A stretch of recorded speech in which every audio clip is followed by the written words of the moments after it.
जो जातिवाद में जाते हो, जब वोट देने जाना तो एक ही बात दिमाग लगा लेना, खाली अफगानिस्तान की स्थिति याद कर लेना, आपको पता चल जाएगा कि आपको वोट कहां देना है, मुहर कहां लगनी है। मैं किसी पार्टी विशेष का आदमी नहीं हूं, लेकिन मैं भारत का आदमी हूं और मुझे इतना तो पता ही है कि भारत किन हाथों में सुरक्षित है।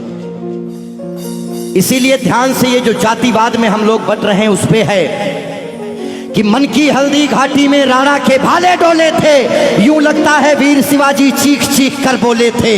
पुरखों का बलिदान घास की रोटी तक शर्मिंदा है, कट गई जंग में राणा की बोटी बोटी शर्मिंदा है। खुद अपनी पहचान मिटा दी कायर भूखे पेटों ने, जो टोपी जालीदार पहन ली हिंदू माँ के बेटों ने। और सर पर लानत, तालियां नहीं, सुनिए पूरी बात, कि मन की हल्दी घाटी में राणा के भाले डोले थे, यूं लगता है वीर शिवाजी चीख चीख कर बोले थे। पुरखों का बलिदान घास की रोटी भी शर्मिंदा है, कट गई जंग में राणा की बोटी बोटी शर्मिंदा है। खुद अपनी पहचान मिटा दी कायर भूखे पेटों ने, जो टोपी जालीदार पहन ली हिंदू माँ के बेटों ने। सर पर लानत वाली छत से फिर खुला ठिकाना अच्छा था, टोपी गोल पहनने से तो मर जाना ही अच्छा था। मथुरा अवधपुरी घायल है, काशी घिर गई कराहों से, यदकुल गठबंधन कर बैठा कातिल नादिर शाहों से। मुंह से आह तलक ना निकली धर्म ध्वजा के फटने से, कब तुमने आंसू छलकाए गौ माता के कटने पे। हिंदुस्तान के लोगों जागो,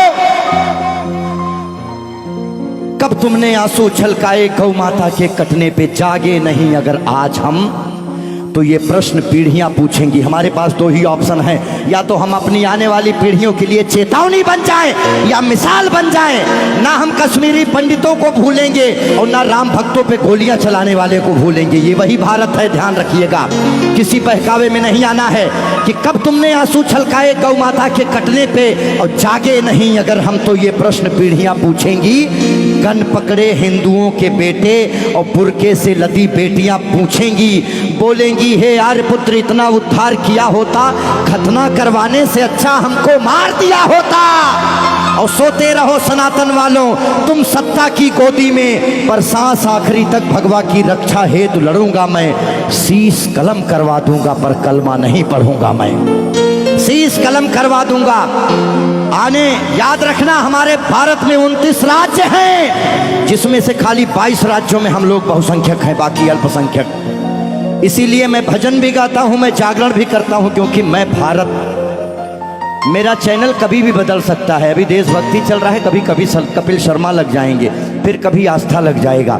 लेकिन एक बात का ध्यान रखना, हमेशा हम आज़ाद कैसे हुए ये बहुत मायने नहीं रखता है, लेकिन हम गुलाम कैसे हुए ये बहुत ज़्यादा मायने रखता है। आप जानने का प्रयास करना कि ऐसा क्या हुआ होगा भारत में जो पूरा अखंड भारत गुलामी की तरफ बढ़ गया।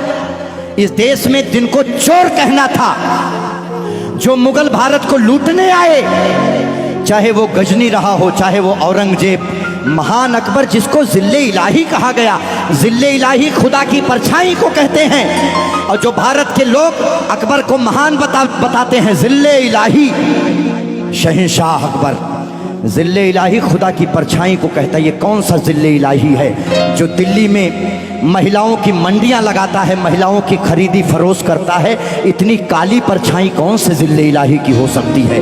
इसीलिए आप अपने हीरोज, अपने बच्चों को बताओ कि ये देश भगत सिंह की वजह से, ये देश जियो तिवारी जनेऊधारी, चंद्रशेखर आजाद, ये देश मंगल पांडे, बुंदेले हर बोलों के मुंह हमने सुनी कहानी थी और खूब लड़ी मर्दानी वो तो। हमारे यहाँ महिलाएं घूंघट करती हैं क्योंकि यहाँ लुटेरे आए भारत में, लूटे, डोलियां लूटे, महिलाओं के साथ दुराचार किए, जिसकी वजह से उन्हें पर्दे में रखा जाने लगा। भारत के लोगों, 2022 का चुनाव आपके सर पे है। मोहर लगाने से पहले सोच लेना कि भारत वाकई में किन हाथों में महफूज है। बाकी आगे आपकी मर्जी। बोलिए भारत माता की। आइए रोक दो भाई, इतना काफी है।